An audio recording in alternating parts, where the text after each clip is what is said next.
어서 오세요. 반갑습니다.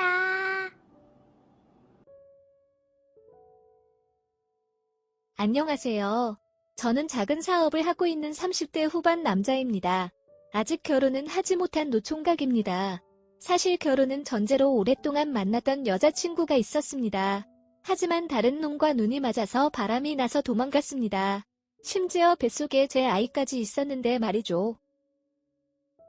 그 후로 저에게 한마디 의견도 묻지 않은 채 그 아이를 지우고 다른 남자와 살림을 차렸습니다.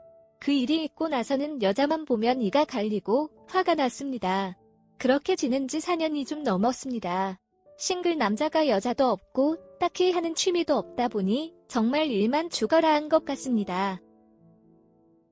그래서 현재는 회사명도 바꾸고 좀 더 큰 곳으로 이전도 하였고 지방에 공장도 가지게 되었습니다. 그런데 최근 들어서 저희 제품에서 불량률이 증가하고 실패 비용이 자꾸 늘어나는 것이었습니다. 그래서 해당 제품을 몇 개를 서울 사무실로 올려서 확인해 보았더니 아무래도 원자재의 품질에 있는 것 같아서 지방 공장으로 가게 되었습니다. 저하고는 오랫동안 일했던 공장장님하고 이야기를 나누었는데 역시나 원자재가 이상한 것 같다고 하였습니다. 그래서 관련 원자재 시험을 의뢰 및 검사 결과서를 받았습니다. 역시나 불순물의 함유량도 높았고 변형도 쉽게 일어났습니다. 원자재를 납품하는 업체를 불렸습니다. 그런데 평생 잊지 못할 얼굴이 나타났습니다. 이름은 몰랐지만 정확히 기억하는 그 얼굴입니다. 바로 전 여친과 바람나서 살림을 차린 그놈이었습니다. 아무리 공과 사를 구분해서 일 처리하는 것이 프로라고 하지만 저는 아직도 많이 부족한지 그렇게 안 되더군요. 더 다그치고 더 몰아붙였습니다. 그놈도 예상과 달리 더 팔팔 뛰는 저를 보면서 의아해하는 것 같더니 어느 순간부터는 기억이 나는 것 같았습니다. 불량에 따른 실패 비용과 불량 원자재로 만든 전 재고를 보상하라고 하였습니다. 그리고 다른 시일 내에 양품의 원자재를 재입고하라고 하였습니다. 그랬더니 저희 보고 입고되는 자재를 확인해보지도 않고 사용한 것이 문제라면서 보상을 못하겠다는 식으로 나오는 것이었습니다. 적반하장도 유분수지. 미친 사람인 줄 알았습니다. 판매자가 주는 제품의 성분표를 믿고 구입해서 사용하지 그러면 유관으로 확인도 되는 않는 성분을 일일이 전부 검사기관에 의뢰를 보내서 검사 결과서를 받아서 확인한 다음에 사용한다는 것이 말이 되냐고 물었더니 그게 맞답니다. 시장에서 고춧가루 살 때도 아줌마가 국산이라고 하니까 믿고 사서 음식을 만들지 그러면 음식 만들기 전에 검사기관에 시험을 의뢰를 해서 결과서를 받고 음식 만드냐고 다시 한 번 돌려서 물어보니 그런다고 우기는 겁니다. 도저히 대화가 되지 않아 고소할 테니 법적으로 이야기하자고 하였습니다. 알았다면서 큰 소리를 치면서 그놈은 가버렸습니다. 그날부터 바로 관련 자료 및 피해 상황을 파악해서 고소할 준비를 하였습니다. 그리고 며칠 뒤에 경찰서에 고소를 하였습니다. 게다가 원체 좁은 바닥이다 보니 원자재 가지고 장난친다는 소문이 나기 시작했습니다. 한 2주 정도 지났을 때쯤 모르는 번호로 전화가 왔습니다. 낯익은 여자 목소리였습니다. 그놈과 바람난 그년이었습니다. 땡땡 업체 사모님께서 무슨 일로 전화를 하셨냐고 물었더니 만나서 이야기를 하자는 것이었습니다. 바빠서 내려갈 시간이 없으니 할 말이 있으면 서울 사무실로 올라오라고 하였습니다. 그 전화가 끝나기가 무섭게 사무실로 들어왔습니다. 회사 앞에서 전화를 한 것 같았습니다. 예전보다 성공했다면서 칭찬 아닌 칭찬을 하길래 바쁘니까 용건만 말하고 빨리 가라고 하였습니다. 그랬더니 우리 사이가 보통 사이가 아니었는데 정없이 그러지 말고 이야기를 나누어 보자는 것이었습니다. 빙글빙글 돌리지 말고 빨리 말하거나 할 말 없으면 나가라고 하였더니 연락처와 현재 묵고 있는 호텔방이 적힌 쪽지를 주면서 고소 취하해주고 손실난 것은 조금만 줄여주면 시간을 두고 보상해주겠다는 것이었습니다. 그럼 이 쪽지는 뭐냐고 물었더니 눈치가 그렇게 없으면서 어떻게 사업을 하냐며 외로울 때 술 친구 및 그 이상도 해준다는 것이었습니다. 그렇게 저와 뱃속의 아이를 버리고 다른 놈에게 갔으면 잘 살아야지. 이렇게 자기 몸을 대가로 청탁을 하는 모습이 너무 화가 났습니다. 쓸데없는 소리 하지 말고 가라고 하였더니 호텔에서 기다리고 있겠다며 나갔습니다. 그놈에게 전화해서 마누라 단속이나 잘하라고 하였더니 걱정 말고 부담 없이 즐기라고 하더군요. 너무 화가 났습니다. 퇴근을 하고 집에 도착해서 옷을 갈아입는데 그 쪽지가 주머니에서 나왔습니다. 기다리지 말고 가라고 문자를 보냈더니 전화가 왔습니다. 꼭 고소 취하 및 보상을 떠나서 오래간만에 술이나 마시면서 편하게 이야기나 하자는 것이었습니다. 그래서 너 남편이 걱정 말고 너를 즐기라고까지 하는데 편하게 만나지는 못할 것 같다고 하였습니다. 이 정도까지 말하면 알아서 스스로 처한 현실에 무너질 줄 알았는데 남편 말 신경 쓰지 말라며 보자고 하였습니다. 오히려 저만 다시 화가 났고 전화를 끊고 집에서 혼자 술을 마셨습니다. 적당히 술 기운이 오를 때쯤 현관문 벨 소리가 들리길래 배달시킨 안주가 도착한 줄 알고 문을 열었더니 그년인 것이었습니다. 아직도 여기에 산다면서 들어오는 것이었습니다. 너인 줄 알았으면 절대 문 안 열어주었을 거라면서 나가라고 하였더니 막무가내로 들어오는 것이었습니다. 식탁에 술을 보면서 혼술하면 재미없다며 같이 마시자는 것이었습니다. 똥고집을 가진 년인 것을 누구보다 잘 알기에 일단 현관문을 닫고 들어왔습니다. 투명인간 취급하면서 배달 온 안주와 술을 마셨습니다. 그랬더니 그녀는 알아서 술잔이랑 이것저것 챙겨와서 앉아서 같이 마시더군요. 그러더니 어느 순간 조용히 제 옆에 와서 앉아 터치를 하였습니다. 한 번만 터치를 하면 인격체로 대해주지 않고 도구로서 대할 거라고 그랬는데도 바로 저에게 키스를 하는 것이었습니다. 저도 지난날에 복수를 하듯이 아주 거칠게 대해주었습니다. 엄청 놀란 듯이 당황해하였지만 거부하지는 못했습니다. 밤새 격한 시간들은 보냈습니다. 다음날 아침 조심스럽게 가려고 하길래 보내준다고 한 적 없다고 하였습니다. 앞으로 일주일 동안 여기서 지내면서 하는 것을 보고 원하는 것들을 들어줄지 말지 결정하겠다고 하였습니다. 하지만 그냥 간다면 지난밤의 시간들은 아무런 소득이 없을 거라고 하였습니다. 조용히 문을 닫고 다시 들어와 제 옆에 눕더군요. 그리고 다시 격렬한 시간을 보냈습니다. 그러고는 이 집에서 나가기 전까지는 개인 핸드폰을 켜지 말라고 하였습니다. 알았다며 조용히 폰을 끄고 식탁 위에 올려두었습니다. 저도 일주일 휴가를 내고 집에서 같이 계속 있었습니다. 온갖 집안일을 다 하였고 중간중간 제가 원할 때마다 격렬한 시간도 보내었습니다.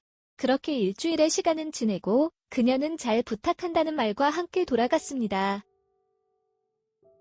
앞으로 외롭고 생각날 때 언제든지 술 친구 겸 파트너로 불려도 되냐고 묻는 말에 알았다는 씁쓸한 대답도 남기고 갔습니다.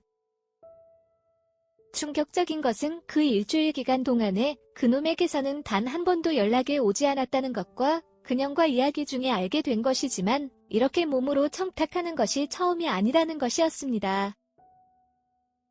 그리고 약속대로 그놈이 원하는 대로 어느 정도 조율을 해주었습니다. 고맙다며 다시 한번 찾아왔지만 다시는 이런 일로 오지 말라고 하고서는 돌려보냈습니다. 복수를 했다고 생각했지만 지난 추억까지도 다 망가져버린 것 같아서 씁쓸했습니다. 홧김에, 술김에, 복수심에 너무 한 것 같아서 미안한 마음도 많이 들었습니다. 답답한 마음에 주저리 긴 사연을 적어서 보냈습니다. 읽어주셔서 감사합니다. 다음 사연을 시작하겠습니다. 안녕하세요. 저는 평범한 40대 유부남입니다. 최근에 황당한 일을 겪고 있어서 조언과 의견을 듣고 싶어서 사연을 보내게 되었습니다. 얼마 전에 아내가 교통사고가 났습니다. 자동차 수리가 끝나고 차를 받았지만 장고장이 빈번하게 일어났고 심지어 시동이 꺼지는 경우도 생겼습니다. 수리는 잘 되었다고는 하지만 연식도 주행거리도 많은 편이어서 이번 기회에 차를 바꾸기로 하였습니다. 아내가 회사 출퇴근용으로 사용할 중고차를 알아보았고 적당한 차를 골라서 사러 갔습니다. 기존에 타던 차를 팔면서 안에 있던 하이패스, 블랙박스, 내비게이션 등등 혹시 나중에 쓸까 싶어서 따로 챙겨서 왔습니다. 요번에 새로 산 차에는 전부 장착이 되어 있어서 기존 차에 쓰던 물건들은 집으로 가져왔습니다. 그러면서 블랙박스에 있던 SD카드를 포맷해서 두기 위해 컴퓨터에 연결하였습니다. 그랬더니 과거 영상들이 저장되어 있었고 최근 사고 영상이 궁금해서 찾기 위해 여러 영상을 눌러서 보게 되었습니다. 단순히 열어보게 된 그 곳은 판도라의 상자 같은 곳이었습니다. 영상 저장되어 있는 약 한 달간의 내용뿐이었지만 안에 불륜 내용이 적나라하게 드러나 있었습니다. 요번에 출장 다녀오다가 난 사고인 줄 알았는데 내연남이랑 놀러 갔다가 오면서 차 안에서 애정행각을 하다가 전방 주시를 못하고 난 사고였습니다. 차 안의 영상을 보이지 않았지만 소리로 충분히 알 수 있었습니다. 야한 수준을 넘어 변태스러운 대화로 오고 갔습니다. 그 여행에서 아내는 내연남 친구들을 모두 동시에 상대해 준 것도 알게 되었습니다. 대화 중에는 상대가 너무 많아서 임신하면 누구와인지 알 수가 없겠다며 지우거나 그냥 남편이라고 생각하고 낳아야겠다고 하였습니다. 그 밖에도 차마 입에 담지도 못할 그런 내용들이 오고 갔습니다. 저한테 아내는 그냥 조신하고 순박한 여자였는데 제가 잘못 알고 있었던 것이었습니다. 그 영상들을 가지고 있으면서 며칠을 고민했습니다. 고작 최근 한 달간의 영상에서도 이렇게나 많은 것들이 있었는데 내가 알지 못하는 것들은 얼마나 많을지 상상조차 되지 않았습니다. 순간 이런 부분 때문에 아직도 우리 부부 사이에 아이가 없는 건 아닐까 의심도 들었습니다. 내비게이션도 차에 연결해서 최근 목적지를 확인해 보니 수많은 펜션들과 모텔들이 기록되어 있었습니다. 그날은 너무 충격적이었고 아내를 보면 때릴 것만 같아서 친구 아버지 장례식장 간다고 하고는 집에 들어가지 않았습니다. 아파트 주차장에서 담배를 피우고 있는데 아내가 서둘러서 차에 타고 나가는 것이었습니다. 이 여자가 제가 외박한다고 하니 이때다 싶어서 내연남 만나러 나가는 것 같았습니다. 정말 아내가 미쳤다고 생각했습니다. 아내 차를 따라갔습니다. 어느 한적한 골목으로 들어갔고 어떤 남자를 태우고 차는 출발하였습니다. 그러고는 다른 빌라촌으로 들어가서 또 다른 남자를 태웠습니다. 그 후로 아내 차는 근처 무인텔로 들어갔습니다. 한 20분쯤 지나고 아내에게 전화를 걸었지만 받지 않았습니다. 그 후로 약 1시간쯤 지난 후에 전화가 왔습니다. 설거지하느라 전화를 못 받았다며 아내는 저한테 거짓말을 하였습니다. 제가 지금 집인데 무슨 소리냐고 하자 화들짝 놀라며 잠깐 마트 왔다고 장보고 들어갈 테니 기다리라고 하였습니다. 아내가 들어간 객실 안에서 황급히 준비하는 소리가 들렸고 나중에 연락한다며 아내가 인사하고 문을 열고 나오는 순간 문 앞에 서 있는 저와 눈이 마주쳤습니다. 아내는 그 자리에서 털썩 주저앉았고 그런 아내를 데리고 그 방에 들어갔습니다. 대충 봐도 20대 중반쯤 되는 남자아이들이 다 벗은 채 누워 있었고 누가 봐도 격렬한 시간을 보낸 것을 알 수 있는 방 안의 상태였습니다. 그 남자아이들은 제가 남편인지 직감한 듯 똥밟았다며 꿍시렁거리면서 옷을 입었고 나가려는 것을 붙잡았더니 자세한 내용은 아내한테 물어보라며 저를 밀치고 가버렸습니다. 아내는 무릎을 꿇고 잘못했다며 빌고 있었습니다. 어떻게 된 건지 묻지도 않고 알고 싶지도 않다. 바람 피운 것도 평생 생각날 텐데. 이런 모습까지 보여줬으니 난 잊고 살 자신이 없다고 하였습니다. 요번 주말 중으로 짐을 챙겨서 집에 나가달라고 하였습니다. 살고 있는 집은 제가 장가가면서 부모님이 사주신 집이었습니다. 그리고 조만간에 처갓집으로 이혼소송 관련해서 서류를 보낼 테니 힘들게 소송하지 말고 인정해줬으면 좋겠다고 하면서 나왔습니다. 아내는 따라 나오며 오해라고 하였지만 그 방 안의 상황은 오해가 필요 없는 아주 명쾌한 불륜 현장이었습니다. 혹시 몰라서 사진을 찍었고 대화하는 것도 촬영하였습니다. 집에 들어와서도 계속 오해라며 잘못했다고 하였지만 저는 투명인간 취급하였습니다. 오해한 거라면서 계속 잘못했다고 하는 건 무슨 상황인 건지 그냥 순간을 피하고 싶은 상황인 것 같습니다. 자꾸 이렇게 시끄럽게 굴면 오늘 찍은 사진 및 영상 전부를 장인 장모님한테 보내겠다고 하자 제발 그것만은 참아달라며 나갔습니다.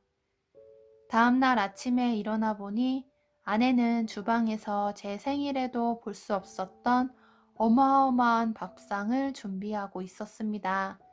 그러면서 제발 변명할 기회라도 주면 안 되겠냐고 부탁을 하였습니다. 그래서 듣게 되었습니다. 몇 년 전에 친구들과 처음 호빠를 가게 되었고 거기 있는 친구들과 2차를 나가게 되었는데 그날 자기가 이렇게 성욕이 강한 여자인지 처음 알게 되었다고 하였습니다. 너무나 자극적이고 짜릿한 게 좋았다면서 그 후로 계속 생각이 나도 참았지만 자꾸 생각이 나서 한 번만 더 다녀온다는 것이 지금까지 이렇게 되었다고 하였습니다.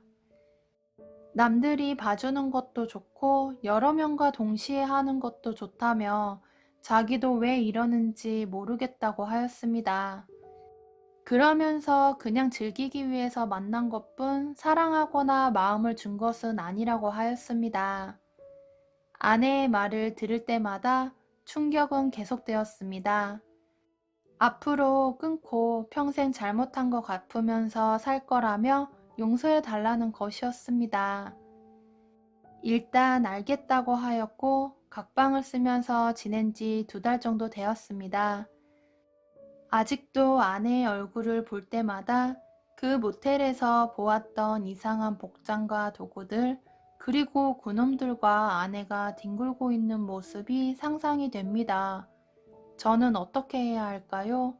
정말 시간이 지나면 다 용서하고 잊고 살 수 있을까요? 다음 사연을 시작하겠습니다. 안녕하세요. 저는 10년 차 전업 투자를 하고 있는 40대 중반 유부남입니다. 처음에는 깡통도 여러 번 차고 힘든 순간들이 많았지만 지금은 나름 자리도 잡아서 제 개인 사무실에서 주식 매매도 하면서 다른 업무들도 보고 있습니다.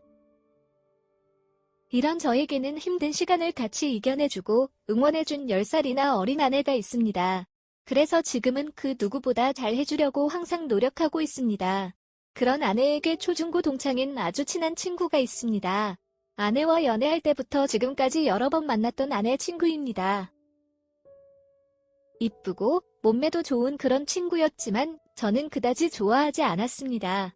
항상 저를 보면서 자기 남친은 아우디 타네, 벤츠를 타네 그러면서 저를 비교하였고 본인이 이쁘고 남자들이 잘 따른다는 것을 잘 알기에 그만큼 싸가지도 없었습니다. 항상 아내에게도 본인이 무언가 필요할 때만 연락하던 그런 친구였습니다. 그래서 저 친구와 왜 계속 연락하면서 지내냐고 물었지만 아내는 괜찮다면서 원래 저러는 친구라며 그냥 웃고 넘겼습니다. 하지만 저는 저와 제 아내를 무시하는 것 같아서 그 친구 이야기가 나오면 항상 기분이 안 좋았습니다. 그것을 아내가 알았는지 어느 순간부터는 저와 같이 보는 자리를 안 만들고 저한테도 그 친구에 대해서 이야기를 꺼내지 않았습니다.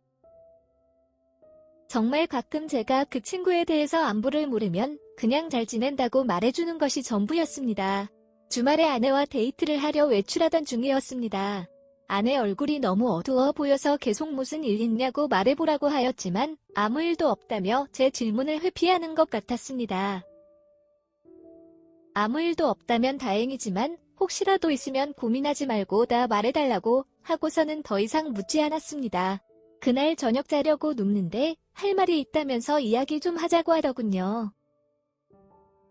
어느 유부남들이나 공감하시겠지만 아내가 정색을 하면서 할 말이 있다며 이야기하자고 부르면 일단 몸이 경직되면서 긴장을 하고 뭘 잘못을 했나 생각하게 됩니다. 그렇게 아내 이야기를 쭉 듣고 있는데 제 이야기가 아니고 그 친구에 관한 이야기였습니다. 그 친구가 고등학교 졸업하고 바로 취업한 것은 알고 있었습니다. 버는 대로 집에 생활비를 주고 동생 등록금을 내어주었다고 하였습니다. 이제 결혼할 나이가 되었는데도 아직도 집에서는 그 친구에게 생활비를 받기를 원하고 결혼 자금은 모아둔 것도 없고 심지어 만나는 남자도 현재 백수라는 것이었습니다. 그래서 그 친구의 원룸에서 기생충처럼 먹고 자기만 한다는 것이었습니다. 아무리 이 생활을 벗어나고 싶어서 발버둥을 쳐도 항상 제 자리라는 것이었습니다. 게다가 이번이나 사기도 당해 빚도 제법 생겨서 월급을 받아도 마이너스라는 것이었습니다. 그러는 와중에 아주 오랫동안 남자친구도 가족들도 모르게 1,000만 원이라는 큰 돈을 모았다는 것이었습니다. 그래서 제가 주식 전업 투자를 하는 것을 알고 있으니 저한테 주식을 배워서 하고 싶다고 아내에게 연락이 왔다는 것이었습니다. 그런데 제가 너무나도 싫어하는 것도 잘 알고 그 친구 입장도 너무나 딱한 것도 잘 알기에 어떻게 해야 할지 모르겠다는 것이었습니다. 그러면서 아내가 정말 무리한 부탁인 것을 아는데 자기 친구에게 주식을 가르쳐주면 안 되냐는 것이었습니다. 저도 생각해보겠다고 하였습니다.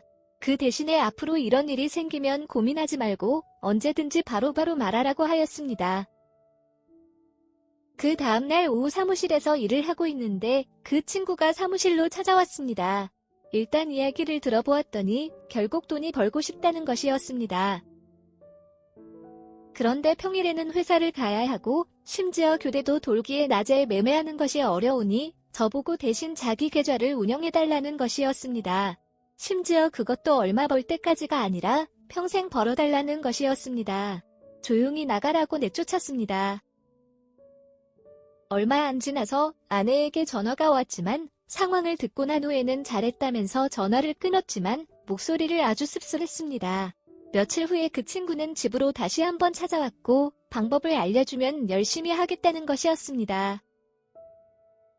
그래서 일단 지금 회사를 퇴사를 하고 정리가 다 되면 제 사무실로 매일 나오라고 하였습니다. 종잣돈 1,000만 원과 퇴직금을 합친 투자금으로 지금 월급만큼은 벌 수 있게 종목을 주면서 짬짬이 주식도 가르쳐주면서 스스로 매매가 잘 될 때까지 도와줄 테니 제 사무실로 나오라고 하였습니다. 이렇게 몇 개월을 하면서 그 친구도 나름 만족해하면서 제 사무실에 나와서 매매도 하고 주식도 배웠습니다. 그런데 어느 날부터 아무 말도 없이 출근도 안 하고 매일매일 와서 계좌와 매매한 내역도 보여주더니 안 보여주기 시작하는 것이었습니다. 뭐 하긴 언제까지 매일매일 초등학생 숙제 검사하듯이 그 친구는 저한테 보여주고 저는 검사할 수도 없으니 스스로 알아서 잘 하겠거니 생각하고 말았습니다. 그런데 언제부턴가 제 지갑과 사무실에서 돈이 조금 없어지는 것 같았습니다. 한 번은 어버이날 및 장모님 생신이 있어서 현찰을 찾아서 봉투에 넣어두었습니다. 퇴근하고 집에 와서 보니 현찰 조금 비는 것이었습니다. 다음날 은행에 가서 출금한 돈 대비 받은 돈이 조금 부족하다고 하자 그럴 리가 없다며 CCTV를 보여주셨고 역시나 정상으로 돈을 봉투를 넣어서 주신 게 맞았습니다. 그럼 사무실, 차 안, 집 중에서 제가 잃어버린 것인데 제가 실수한 거라고 생각하고 그냥 넘겼습니다. 그리고 사무실 금고를 열어서 보았더니 현찰이 또 비는 것이었습니다. 이것은 장부에 기재하고 사용하는 금액이기에 제가 기억 못하고 실수할 것이 없는 돈입니다. 결국 사무실 CCTV도 돌려보게 되었습니다. 약 3개월치를 보았는데 한두 번이 아니었습니다. 처음에는 긴장하면서 여러 번 돌려보면서 소액으로 가져가더니 마지막에는 정말 자연스럽게 제 옷과 지갑에서 서슴없이 꺼내가고 금고에서도 막 가져가는 것이었습니다. 그것도 아내 친구가 말입니다. 사무실에 도둑이 들었다면 다 가져갔을 텐데 일부만 가져간 것 같아서 아내가 돈이 필요해서 저 몰래 좀 가져갔나 싶어서 보았는데 제 예상이 아니었습니다. 그 다음날 아내 친구에게 CCTV 영상을 보여주며 더 이상 사무실에 나오지 말고 아내가 빌려준 돈과 몰래 훔쳐간 돈 다음 주까지 전부 갚으라고 하였습니다. 그렇지 않으면 이거 들고 경찰서 가겠다고 하였습니다. 잘못했다면서 그 자리에서 무릎을 꿇고 비는 것이었습니다. 다른 것도 아니고 돈을 훔쳐가면 도대체 더 이상을 무엇을 믿고 같은 공간에서 지낼 수 있겠냐며 나가달라고 하였습니다.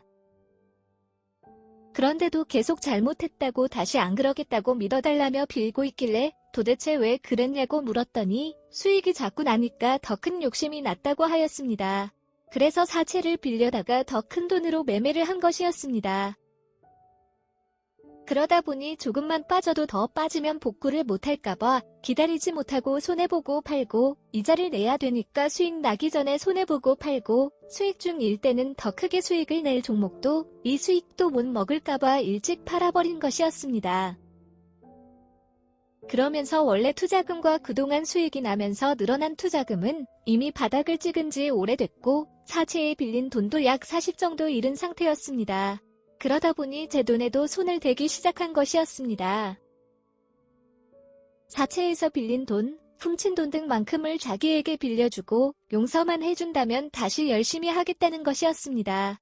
내가 무엇을 믿고 왜 내 돈까지 빌려줘 가면서 매매도 시켜주고 주식을 가르쳐줘야 할지 모르겠다며 사정은 다 알겠으니 나가달라고 하였습니다.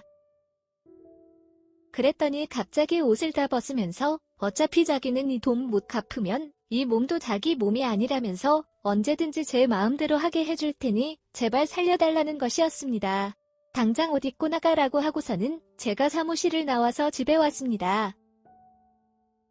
몇 시간쯤 지나서 경찰서에서 성폭행 신고가 들어왔다며 전화가 왔고 알고 보니 아내 친구가 허위로 신고한 것이었습니다. 몇 시간의 조사와 몇 번의 경찰서 방문과 사무실 CCTV 제출하고 나서야 무죄로 밝혀졌습니다. 아내도 모든 사실을 알고 나서야 치가 떨린다면서 그 친구와는 연을 끊었습니다. 아내가 무고죄로 신고하라는 것을 제가 더 이상 엮이고 싶지도 않다며 하지는 않았습니다. 통해 들은 소식으로는 아직도 여기저기 돈을 빌려서 주식이랑 비트코인을 한다는 이야기는 들었습니다. 정신 나간 아내 친구에게 물릴 뻔했던 제 사연을 들어주셔서 감사합니다. 다음 사연을 시작하겠습니다. 안녕하세요. 저는 30대 평범한 회사원입니다. 누구에게도 말할 수 없어서 소가리만 하다가 말 한번 해보지 못한다면 미칠 것만 같아서 이렇게 사연을 보내게 되었습니다. 저는 소심한 성격을 가진 남자입니다. 그래서 항상 조용히 혼자 다녔습니다. 그러던 저에게 먼저 와서 말을 걸어준 여자가 지금의 제 아내입니다. 제 아내는 저와 달리 아주 털털하고 시원시원한 성격을 가진 여자입니다. 얼마나 성격이 활발한지 패러글라이딩 같은 익스트림한 스포츠를 즐겨하는 것은 기본이고 처음 만날 당시에 2개의 동호회 회장을 하고 있었습니다.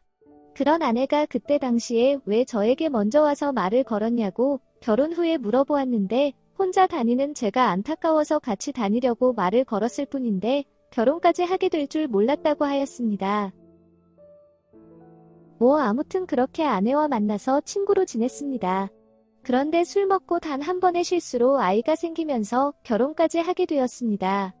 연애 경험도 없다 보니 아내를 정말로 사랑하는 건지 아니면 원래 다 이렇게 살아가는 건지 제 감정은 무엇인지 그 어떤 것도 해답을 찾지 못한 채 제 행동에 책임을 져야 한다는 생각으로 결혼을 한 것이었습니다.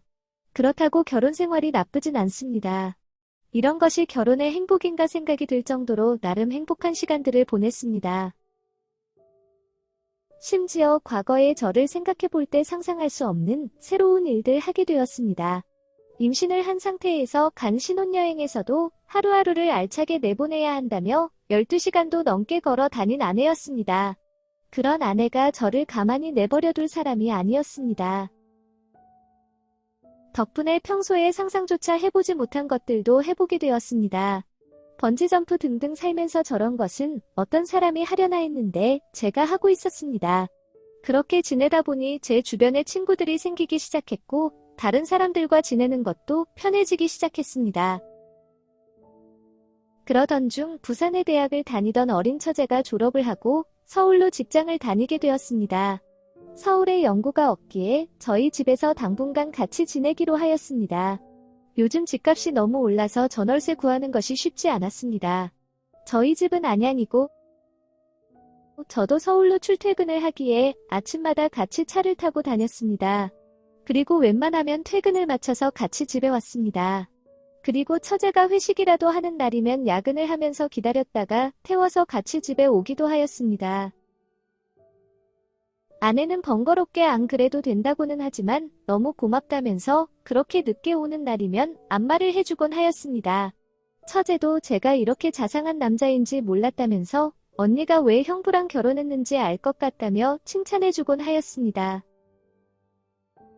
이렇게 처제와 같이 산지 얼마 안 되었을 때까지만 해도 형부처럼 친오빠처럼 그렇게 편하게 지낼 수 있었습니다.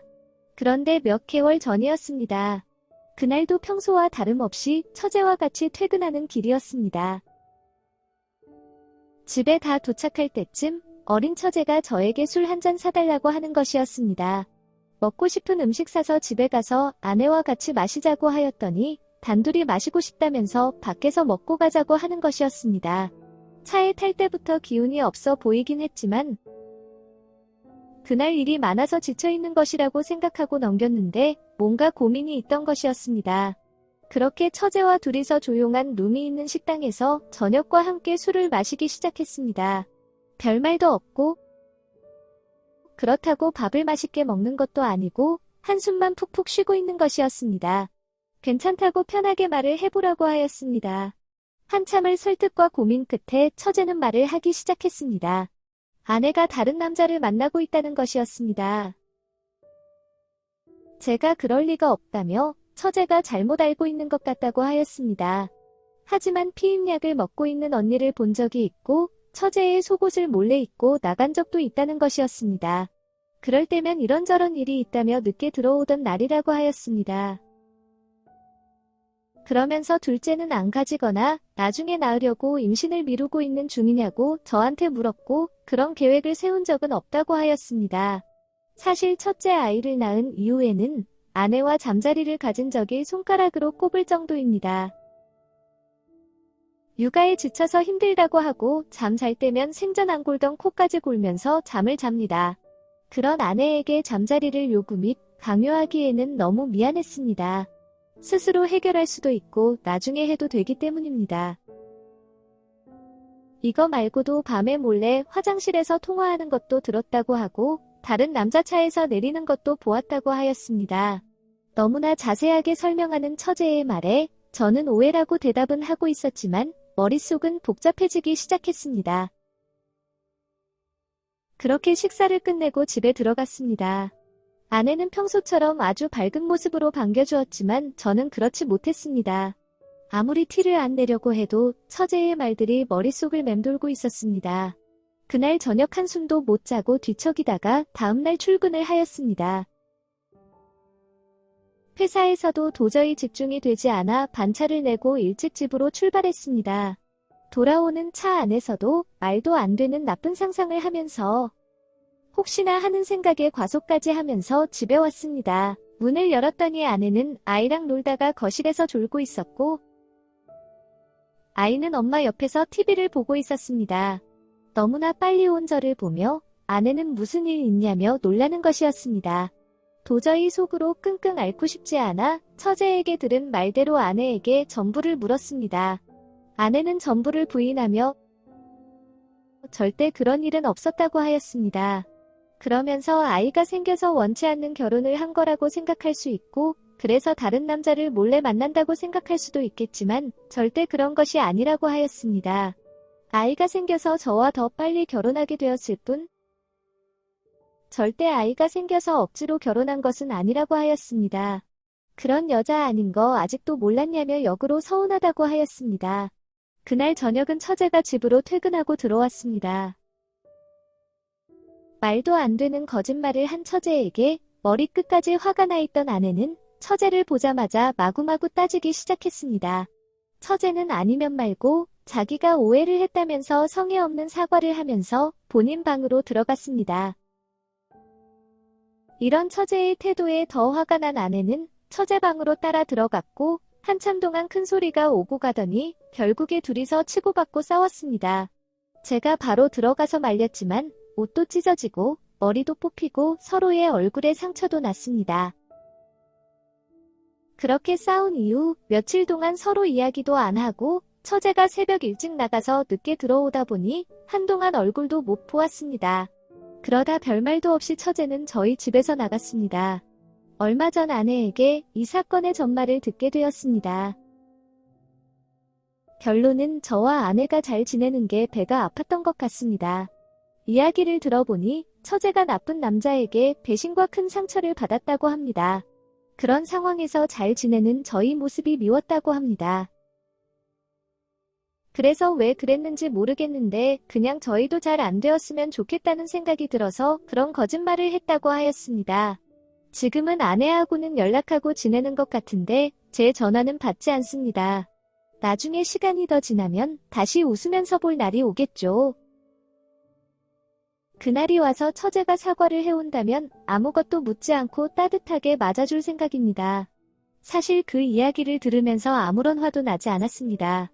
저는 아내가 제가 걱정한 일들이 사실이 아니라는 것에 이미 기분은 좋아졌습니다. 아마도 저도 진심으로 아내를 사랑하고 있던 것 같습니다. 오늘의 사연은 여기까지입니다. 구독과 좋아요, 알림 설정 부탁드립니다. 긴 글을 읽어주셔서 감사합니다. 다음 사연을 시작하겠습니다. 안녕하세요. 저는 회사 다니고 있는 30대 싱글남입니다. 다니는 회사가 자율 출근제를 하다 보니 출퇴근에 여유가 있는 편입니다. 그래서 취미로 금요일 퇴근과 동시에 캠핑을 다니기 시작했습니다. 그렇게 다닌 지 벌써 2년이 좀 넘어가고 있습니다. 처음에는 친구들과 어떻게든 시간을 맞춰서 같이 갔습니다. 하지만 야근에 자율 출근제를 하지 않는 친구들이다 보니 시간을 맞추는 것이 생각보다 힘들었고 또 사람마다 취향이 다르다 보니 같이 가는 캠핑이 항상 즐겁지만은 않았습니다. 그래서 어느 순간부터는 혼자서 캠핑을 다니기 시작했습니다. 그날도 금요일이었습니다. 일찍 퇴근을 하고서는 마트에 들러서 이것저것 필요한 것들을 사고 예약해둔 캠핑장으로 갔습니다. 조금 외진 캠핑장이어서 가는데 시간이 많이 걸리긴 했지만 조용히 혼자만의 힐링을 할 것을 생각하며 즐거운 마음으로 갔습니다. 도착을 해서 보니 역시나 저 혼자밖에 없었습니다. 캠핑장 지기에도 물어보니 오늘은 예약 손님이 저밖에 없다면서 시설을 편하게 쓰라고 하였습니다. 이것저것 설치를 끝내고 조용히 차 한 잔을 마시면서 쉬고 있는데 다른 손님들이 오는 것이었습니다. 혼자서 즐기는 조용함과 힐링이 끝나는 것 같아서 아쉽긴 했지만 또 캠핑의 재미 중에는 처음 보는 사람들과 음식 등을 나눠 먹으면서 노는 것도 있기에 좋기도 하였습니다. 처음에는 남자 2명, 여자 1명 이렇게 온 것 같았는데 시간이 지나면서 일행들이 계속 오면서 총 몇 명이나 왔는지 세어보지 않았습니다. 약 10명이나 되는 대인원이었기에 그들끼리 재미나게 노는 것 같았습니다. 여러 개의 텐트를 치고 늦게까지 술을 마시면서 놀았습니다. 캠핑장 지기가 다른 손님인 제가 있으니 시간도 늦었고 조용히 해달라고 그 일행들에게 부탁을 하였지만 저에게 와서는 오랜만에 모이는 동창회라면서 이해해줄 순 없냐고 물었습니다. 신경 쓰지 마시고 편하게 노르시라고 하였더니 괜찮으시면 같이 놀자고 하였지만 제가 여울릴만 분위기나 자리가 아니었습니다. 그래서 저 혼자 시간을 보내다가 잠을 자려고 누웠습니다. 한참 동안 시끌시끌했지만 조용해지면서 잠이 들려고 하는데 20대 중반 되어 보이는 한 여성분이 제 텐트 안으로 들어오는 것이었습니다. 다짜고짜 저한테 키스를 하면서 옷을 벗기 시작하였고 정신을 차리라고 하였지만 다른 사람의 이름을 부르며 제 옷도 벗기는 것이었습니다. 제가 그 사람이 아니라고 재차 말을 하였지만 좋으면서 튕기지 말라며 계속 제 위로 올라탔고 그렇게 예상치 못한 시간을 보내게 되었습니다. 그 시간을 보낸 후에는 제 옆에 누워서 잠이 들었습니다. 저도 어찌할지 몰라서 한참을 고민하다가 일단 저만 옷을 입고 누워서 잠을 잤습니다. 다음 날 아침 그 여성분이 일어나서 당황해하는 것을 느낄 수 있었습니다. 하지만 제가 일어난다면 더 민망해할 것 같아서 조용히 자는 척을 하였습니다. 옷을 챙겨 입고 나가는 것 같았습니다. 저도 잠이 다 깨어버려서 일어나 지난밤에 어지럽혀진 텐트 안을 정리를 하였습니다. 그 후 나와서 씻으려 세면장으로 가는데 그 여성분을 만났습니다. 엄청 당황해하는 여성분의 표정을 보면서 저는 아무것도 모르는 척 인사를 하면서 지나갔습니다. 어제 나는 잠들어 있었고 내가 내 텐트에 들어와서 잤는지 무슨 짓을 했는지 모른다는 표정으로 말입니다. 점심때쯤 되니 그 일행 중 몇몇은 돌아갔고 몇몇은 남아서 하루 더 캠핑을 하는 것 같았습니다. 그런데 확실히 캠핑 초보들인지 장비도 부족하고 경험도 부족해 보였습니다. 몇 번을 저에게 와서 물어보고 장비들을 빌려갔습니다. 낮에 근처 계곡에서 발을 담그고서는 근처 마트에서 필요한 물품을 더 사서 제 텐트로 돌아왔습니다. 그런데 텐트 안에 어제 그 여성분이 있는 것이었습니다. 무언가를 찾다가 제가 들어와서 깜짝 놀랐습니다. 그러면서 어제 자기가 많이 취해서 자기네 일행 텐트인 줄 알고 들어와 잠을 잤다고 하면서 핸드폰을 잃어버렸는데 못 봤냐고 묻는 것이었습니다. 못 봤다고 하면서 찾으면 연락드릴 테니 연락을 받을 수 있는 다른 연락처 하나만 알려달라고 하였습니다. 연락처를 남겨주고는 갔습니다. 혹시 어제 일로 따지거나 경찰에 신고한다고 할까 봐 엄청 걱정하였는데 다행이었습니다. 좀 쉬다가 저녁을 준비를 하는데 그 일행들이 합석해서 같이 놀자고 찾아왔습니다. 먹을 것도 많이 남았고 도움도 많이 받았다면서 저녁을 준비해준다는 것이었습니다. 하지만 어설픈 것들이 많았던 그들이기에 결국은 제가 저녁을 해서 먹였습니다. 그러고는 같이 술도 한잔하였습니다. 어제는 10명도 넘은 대인원들이 있어서 정신이 없을 정도로 시끌시끌했는데 여자 4명만 남아서 그런지 한결 조용한 것 같았습니다. 그 중에는 대학원생도 있었고 이제 막 직장 생활을 시작한 분도 있었습니다. 어쩌다 보니 인생 선배로서 이런저런 조언도 해주고 고민 상담도 해주게 되었습니다. 그리고 그 중에는 저희 회사 후배도 있었습니다. 물론 다른 팀이기에 그날 처음 본 사람이었습니다. 적당히 술도 오르고 친구들끼리 있는데 너무 오래 있으면 민폐인 것 같아서 제 텐트로 돌아오게 되었습니다. 그 후로 그들은 술을 더 마시는 것 같았습니다. 저는 텐트로 돌아와 씻고 영화를 보다가 잠이 들었습니다. 꽤 잠을 잔 것 같은데 누군가가 저를 깨우는 것이었습니다.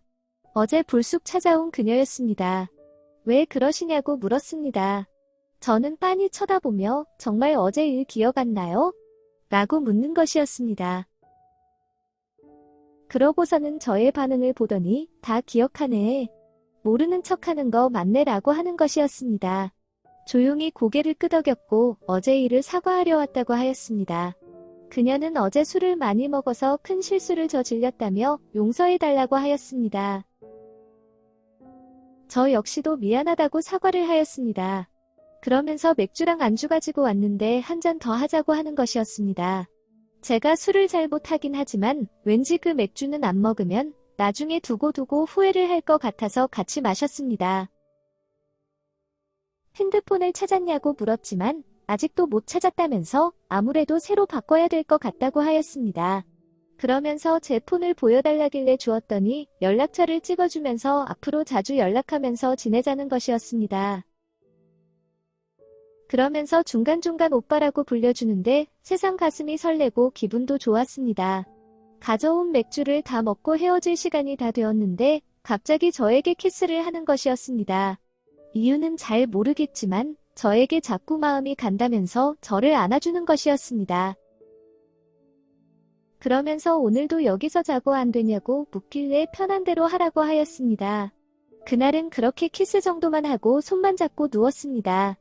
심장이 터질 것처럼 뛰었고 잠을 잘 수가 없었습니다. 새벽쯤 그녀도 제 심장 소리가 너무 크게 들려서 잠을 잘 수가 없다며 제가 너무 귀엽다고 하면서 가볍게 뽀뽀만 해주고는 자기네 텐트로 돌아갔습니다. 그렇게 잊지 못할 캠핑을 끝내고 집으로 돌아왔습니다. 요번 캠핑에서 돌아오는 길은 평소와 다르게 아쉽고 허전했습니다. 재충전을 하고 온 것이 아니라 가슴 한편이 텅 비어온 것 같았습니다. 그렇게 낙담을 하면서 이것저것 짐을 정리하다 보니 그녀의 핸드폰을 제 캠핑박스에서 찾게 되었습니다. 이것을 핑계 삼아 그녀를 다시 한번 꼭 만나야겠다는 생각이 들었습니다. 그래서 용기를 내어 받아두었던 다른 친구에게 연락을 해주었고 약 10분 뒤에 전화를 받게 되었습니다. 그리고 내일 저녁에 퇴근하고 만나기로 하였습니다. 저는 최선을 다해서 멋을 부리고 나갔고 서울에 만난 그녀는 너무 이뻐 보였습니다. 그리고 보자마자 사귀자고 고백을 하였습니다. 저도 지금 왜 그랬는지 모르겠지만 그때는 고백이라도 하지 못한다면 평생 후회할 것 같았습니다. 그런데 그녀도 너무나 당연하다는 듯이 바로 제 고백을 받아주었고 제 여자친구가 되었습니다.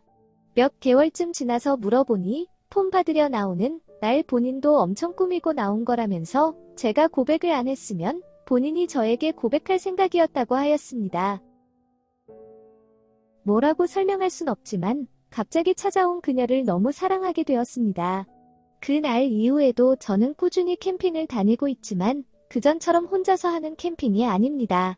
항상 사랑하는 여자친구와 같이 다닙니다. 그리고 저희는 내년쯤에 결혼을 생각하고 있습니다. 그날 그 맥주를 같이 마시길 참 잘한 것 같습니다. 아마 안 마셨다면 지금까지 후회하고 있겠죠? 오늘의 사연은 여기까지입니다. 구독과 좋아요, 알림 설정 부탁드립니다. 긴 글을 읽어주셔서 감사합니다. 구독과 좋아요 꾹꾹 눌러주세요. 꾹꾹.